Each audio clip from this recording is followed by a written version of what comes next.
안녕하세요. 아랫대 심리상담센터예요. 오늘은 양극성 장애에 대해서 좀 얘기를 좀 나눠보려고 해요.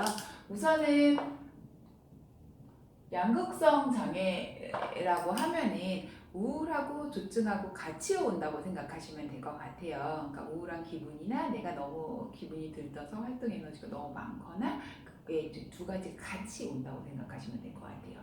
그러면 이런 사람들의 특징을 좀 보면요. 우선은 감정 기복이 되게 심해요. 어느 날은 갑자기 확 너무 우울해서 막 땅콩까지 막 팔려고 하고, 어느 날은 활동 에너지가 너무 많아서 나 뭐든지 다 할 수 있어, 너무 의기양양한 그런 부분이 있어서 감정 기복이 왔다 갔다 해요. 하루에 수십 번도 좀 더 많이 왔다 갔다 하는 그런 부분이 좀 있어요. 그리고 자살이나 자해하는 시도도 되게 많아요. 그리고 양극성 장애는 1형, 2형으로 나눠지는 부분이 있는데 1형 같은 경우에는 70% 이상이 보통 우울을 좀 많이 경험하고 재발을 좀 많이 하는 사람들이 좀 1형 양극성 장애를 좀 많이 경험하는 그런 부분이 좀 있어요. 그러면은 나 왜 양극성 장애를 좀 걸렸느냐 보시면 우울하고 좀 비슷한 부분이 있어요. 그러니까 스트레스를 너무 과도하게 받거나 아니면 세로토닌의 신경전달 물질이 좀 어떤 부분에 있어서 좀 이상이 좀 생기거나 부족하거나 아니면은 뭐 어떤 관계 간의 어떤 갈등 때문에 오는 경우가 좀 많이 있는 부분이 있기 때문에 이 원인은 그렇게 좀 알고 계시면 좀 좋을 것 같고요. 그러면 진단은 어떻게 좀 내리느냐 살펴보기 전에 양극성 장애는 아까 제가 조증하고 우울하고 같이 온다 그랬잖아요. 근데 조증 같은 경우에는 의기양양하거나 아니면 집중을 못, 그러니까 너무 활동 에너지가 과하다 보니까 너무 과민한 반응을 좀 보이거나 집중을 좀 못하거나 아니면 나는 원래 한 요 정도 할 수 있는 목표 수치를 이만큼 할 수 있다고 해서 내가 그거를 너무 많이 열심히 한다던가 그런 부분이 좀 있거든요. 그래서 잠을 좀 잘 안 자려고 하는 그런 부분도 있기 때문에 그렇게 좀 알고 계시면 좀 좋을 것 같아요. 그리고 우울 같은 경우에는 흥미나 즐거움을 좀 상실하고 잠을 너무 많이 자거나 너무 무기력하거나 아니면 체중이 감소하거나 증가하거나 그런 부분들이 있잖아요. 근데 그런 부분하고 조증하고 좀 약간 반대라고 생각하시면 될 것 같아요.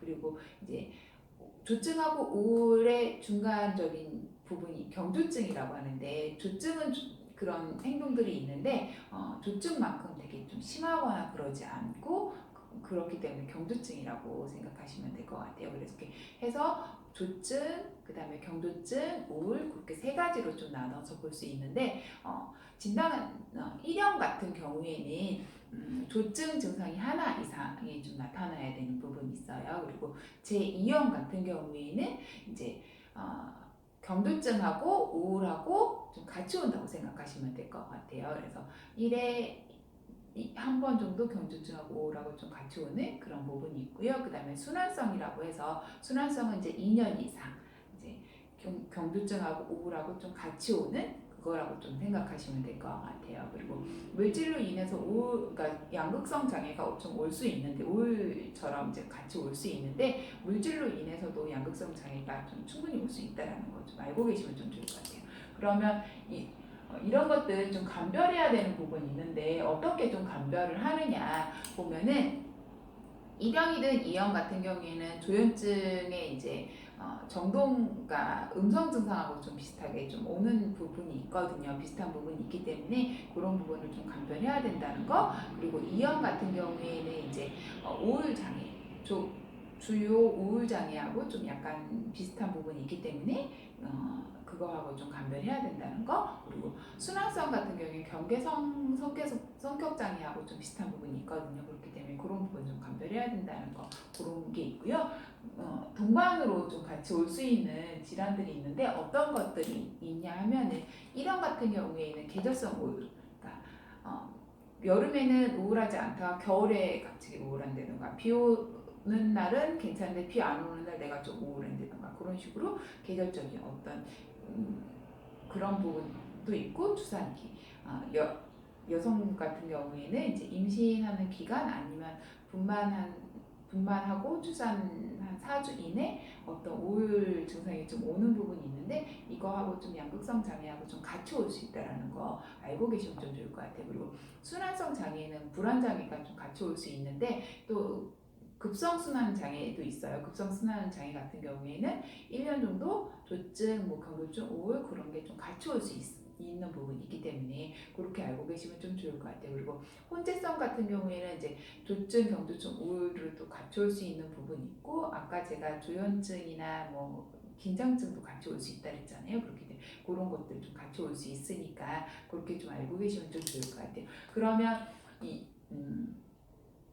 양극성 장애인은 상담을 좀 어떻게 진행하느냐 살펴보면은 우울하고 좀 비슷한 부분이 있어요. 그러니까 내 감정이 이렇게 너무 어느 날은 확 가라앉고 어느 날은 너무 의기양양하고 그렇기 때문에 내 감정을 좀 알아가는, 그러니까 나를 좀 알아야 하는 그런 부분들이 필요한 부분이 있고요. 그리고 인지행동 치료라고 해서 내가 언제 우울하고 언제 기분이 좀 들뜨는지 그런 것 어느 상황에서 좀 더 좀 그렇게 좀 내가 느끼고 내가 그렇게 생각하는지 내가 어떻게 행동하는지 그런 거를 이제 인지적인 부분, 행동적인 부분을 좀 어떻게 좀 조율을 해야겠다 그렇게 해서 인지행동 치료를 좀 할 수도 있는 부분이 있고요. 그리고 스트레스를 많이 받으면 이제 양극성 장애나 우울이나 그런 부분은 좀 이렇게 더 심하게 하는 오는 부분이 있기 때문에 스트레스를 관리하는 그런 것들을 좀 상담을 좀 통해서 그렇게 좀 진행이 될 수 있을 것 같아요.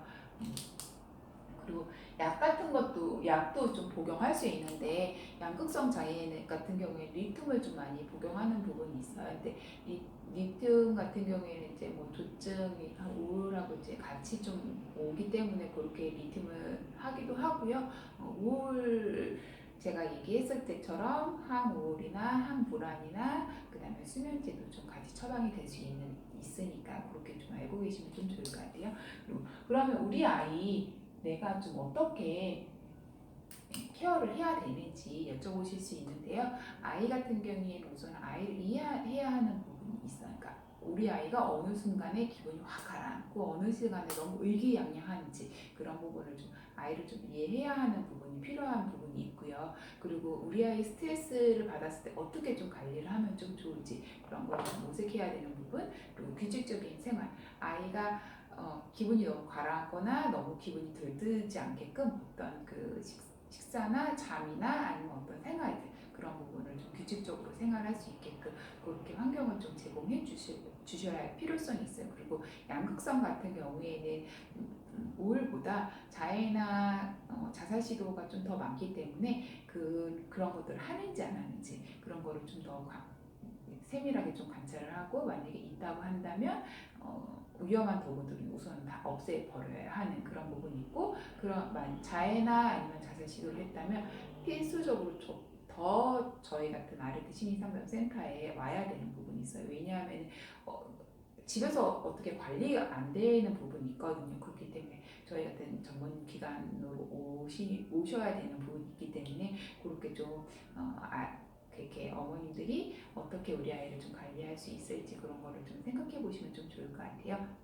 오늘은 이상으로 좀 마치는 걸로 하고요. 우선은 양극성 장애라고 하면은 조증하고 우울하고 두 가지가 좀 같이 와서 감정 기복이 좀 심하다라는 거 우선 알고 있으면 좀 좋을 것 같고요. 그럼 진단 같은 경우에는 뭐 1형, 2형, 뭐 순환성 그렇게 좀 나눠볼 수 있는데 우리 아이가 조증, 너무 의기양양이 좀 많이 심하거나 그로 인해서 집중을 많이 못하거나 할 수 있는 일을 너무 과도하게 할 수 있다고 이렇게 큰 소리를 좀 내거나 아니면은 그런 부분들이 있기 때문에 그런 부분을 좀 집에서 어떻게 좀 조율해야 될지, 그리고 어느 날은 갑자기 푹 가라앉아갖고 아무것도 안 하고 아무것도 안 먹고 이렇게 잠만 자려고 하고 그런 부분이 있기 때문에 그럴 땐 우리 아이를 좀 어떻게 관리해야 되나 그런 부분을 좀 잘 생각해 보시면 좀 좋을 것 같아요. 그래서 아이의 어떤 규칙적인 생활들, 그다음에 자해를 했을 때 위험한 도구는 싹 다 치워야 되는 거, 칼, 뭐 이렇게 위험한 것들 있잖아요. 가위나 그런 뾰족한 것들, 그리고 이렇게 좀 이렇게 상처 낼 수 있는 것들 있잖아요. 그런 것들은 필수적으로 좀 그 집에서 좀 없애거나 아니면 아이 손에 좀 안 닿거나 눈에 좀 보이지 않고 좀 멀리 있게 할 수 있는 방법들이 있으니까 그렇게 해보시면 좀 좋을 것 같아요. 오늘은 이상으로 마치겠습니다. 감사합니다.